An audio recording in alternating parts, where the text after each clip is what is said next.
غوث اعظم ابھی آئے نہیں ہیں لیکن غوث اعظم کا تذکرہ ہو رہا ہے. غوث اعظم آئے نہیں ہیں لیکن غوث اعظم کا ذکر ہو رہا ہے.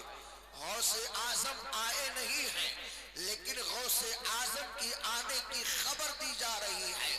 اٹھاؤ 1500 سال پہلے کی تاریخ.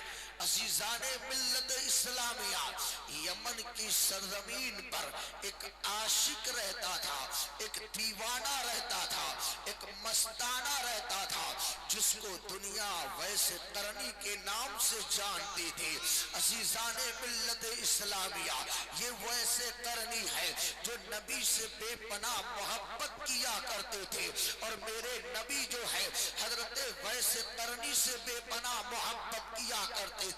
جب بھی مدینے کے تاجدار مدینے کی سرزمین پر کھڑا ہوتا تھا اور چہرہ یمن کے طرف ہوتا تھا تو فرماتا تھا مجھ کو یمن سے مشک و عنبر کی خوشبو آ رہی ہے. صحابہ عرض کرتے تھے یا رسول اللہ، آپ ہیں مدینے میں اور یمن کی خوشبو کی بات کر رہے ہیں. تو میرے آقا فرماتے ہیں اے میرے صحابیوں سنو سنو، یمن کی سرزمین پر ایک میرا عاشق رہتا ہے، ایک میرا دیوانہ رہتا ہے، ایک میرا مستانہ رہتا ہے، ایک میرا چاہنے والا رہتا ہے. لوگ تو اس کو پاگل سمجھتے ہیں، لوگ تو اس کو دیوانہ سمجھتے ہیں، لوگ تو اسے مستانہ سمجھتے ہیں. دیوانہ تو ہے، مستانہ تو ہے، لیکن کسی دنیا دار کا نہیں بلکہ مدینے والے مصطفیٰ کا دیوانہ ہے. عزیزان ملت اسلامیہ، یہ حضرت ویسے قرنی ہے. نبی کا وصال کا وقت قریب سے قریب تر ہے. میرے آقا نے 2 صحابہ کو بلایا ہے. ایک کا نام حضرت علی ہے. کیا نام ہے؟ ایک کا نام حضرت مولا علی. بولو کیا نام ہے؟ مولا علی. اور دوسرے کا نام حضرت عمر فاروق اعظم ہے. سبحان اللہ. یہ وہ 2 صحابہ ہیں جن کو میرے نبی نے اپنی بارگاہ میں طلب کیا ہے. میرے نبی کی بارگاہ میں حضرت مولا علی حاضر ہوتے ہیں، حضرت سیدنا عمر فاروق اعظم حاضر ہوتے ہیں. عزیزان ملت اسلامیہ، میرے نبی نے اپنا جبہ لیا، مولا علی کے ہاتھوں میں اپنا جبہ دے دیا، فرمایا یہ جبہ لو، یمن کی سرزمین پر چلے جاؤ، وہاں ایک میرا عاشق رہتا ہے، وہاں ایک میرا دیوانہ رہتا ہے، ایک میرا مستانہ رہتا ہے. یہ جبہ دے دینا اور کہنا کہ امت محمدیہ کی مغفرت کے لیے دعائیں کرے. سبحان اللہ، اللہ اکبر. یہ دونوں صحابہ حضرت مولا علی اور حضرت عمر فاروق اعظم نبی کا وہ جبہ لے کر شہر یمن میں جب داخل ہوتے ہیں تو یہ شہر یمن میں داخل ہوتے ہیں. یمن کے لوگوں سے پوچھتے ہیں کہ بتاؤ یہاں ویسے قرنی نام کا کوئی شخص رہتا ہے. لوگ کہنے لگے آپ لوگ تو صحابی رسول ہیں، آپ تو داماد پیغمبر ہیں، آپ ویسے کرنی کو کیوں تلاش کر رہے ہیں؟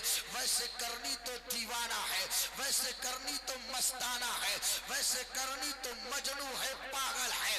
اللہ اکبر. حضرت مولا علی نے فرمایا اے یمن کے لوگوں سناؤ، ہاں میں مانتا ہوں حضرت ویسے کرنی دیوانہ ہے، حضرت ویسے کرنی مستانہ ہے، حضرت ویسے کرنی جو ہے عاشق ہے، لیکن وہ کسی دنیا دار کا نہیں، احمد مختار کے عاشق ہیں، مدینے والے آقا کے عاشق ہیں. اللہ اکبر.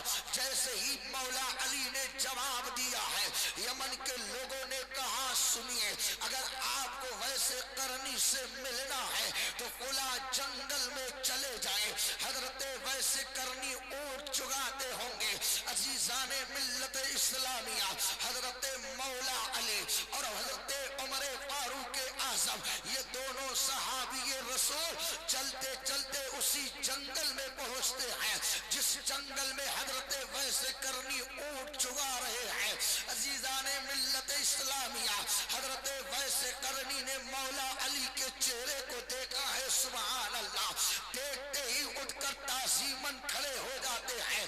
مولا علی نے نبی کا جبہ ویس کرنی کو عطا کیا، فرمایا یہ جبہ لیجئے اور امت محمدیہ کی مغفرت کے لیے دعا کیجئے.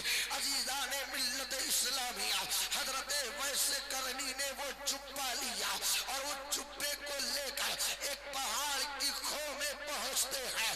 جبے کو سامنے رکھتے ہیں، سر کو سجدے میں رکھتے ہیں، امت محمدیہ کی مغفرت کی دعائیں کر رہے ہیں.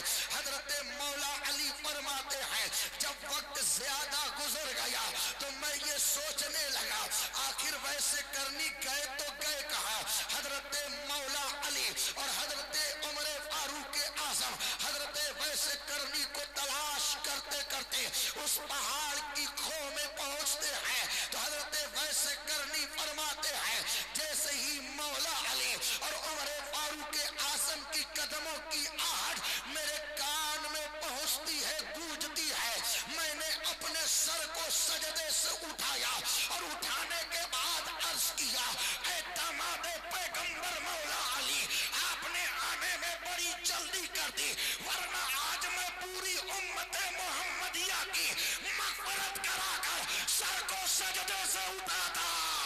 سبحان اللہ، بے شک، واہ واہ، سبحان اللہ، سبحان اللہ، بے شک بے شک، سبحان اللہ.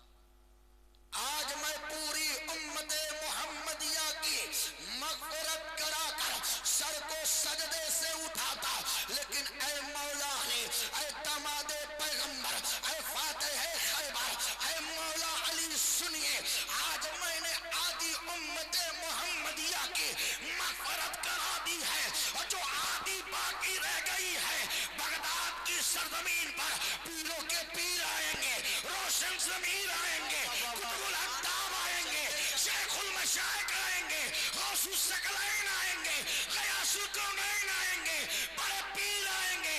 سیدنا غوث اعظم جب بغداد کی جامع مسجد میں بیٹھ کر امت محمدیہ کی مغفرت کی دعا کریں گے، اللہ رب العزت امت محمدیہ کی مغفرت عطا